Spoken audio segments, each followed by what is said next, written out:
এতগুলো সিঁড়ি ওঠা নামা করতে করতে আমার জানটা মানে বেরিয়ে যায়। আমার আর এক্সট্রা করে ব্যায়ামের কিন্তু প্রয়োজন পড়ে না। আমি যা সিঁড়ি দিয়ে ওঠা নামা করি সারাদিনে, মনে হয় না আমার ব্যায়াম করা উচিত, কিন্তু তবুও করি। আমার বসে থাকা একদমই হয় না। কেউ নিচে আসবে, দরজা খুলতে আসতে হবে, কেউ চলে যাবে, দরজা আটকাতে আসতে হবে সারাক্ষণ।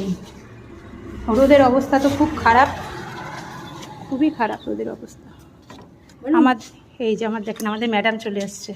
হাই ভগবান, তাও ভিডিও করে নিলাম। হ্যাঁ হ্যাঁ, আমার ম্যাডাম চলে আসছে।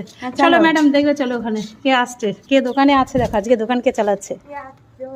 এটা আমার হচ্ছে দিদি। এই দিদি না থাকলে আমি শেষ। দেখো কে কি নেবে জিজ্ঞেস করো। এই ম্যাডাম, ম্যাডাম কি কি আছে আপনাদের এখানে? আমি যাই না, ও জানে, ও দোকানে। না না, আপনি তো এখানে আছেন। আমি এমনি কি আছে আপনার কাছে? কি আছে ম্যাডাম? কিছু নেই। কিছু নেই? ই বাবা, এই কি বাজে ম্যাডাম, এই কি বাজে ম্যাডাম। ও বাবা, পুরো বক্স টক্স আটকে দিয়েছে। ও তো বলছে ও আমাকে একা রেখে দিয়ে চলে যাবে এখন। হ্যাঁ, তা কি হয়েছে, একা রেখেই তো যাবে। তা কি করবি তুই এখানে? একা একা বসে থাকো। হ্যাঁ, একা একা বসে থাকবি। আমি দরজা আটকে দিই। দরজা আটকে দিচ্ছিস, কেউ ঢুকতে পারবে না।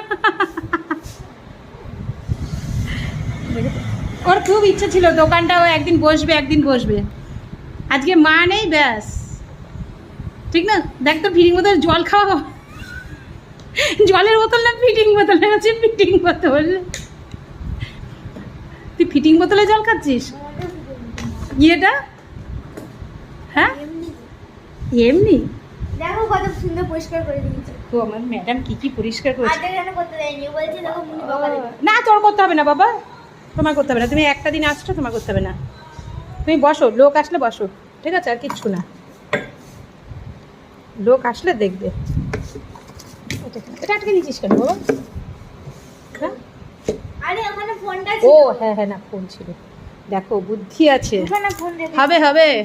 আর তো তোর ভয় নেই তো কোনো। আর সিসিটিভি আছে তোর কাছ দিয়ে, আমি তো আছি। ম্যাডাম আজকে কিছু বেচা কেনা হয়েছে? ও বললো তো আসলে বলছি এখানে লোক নেই, পড়ে গেছে খেতে।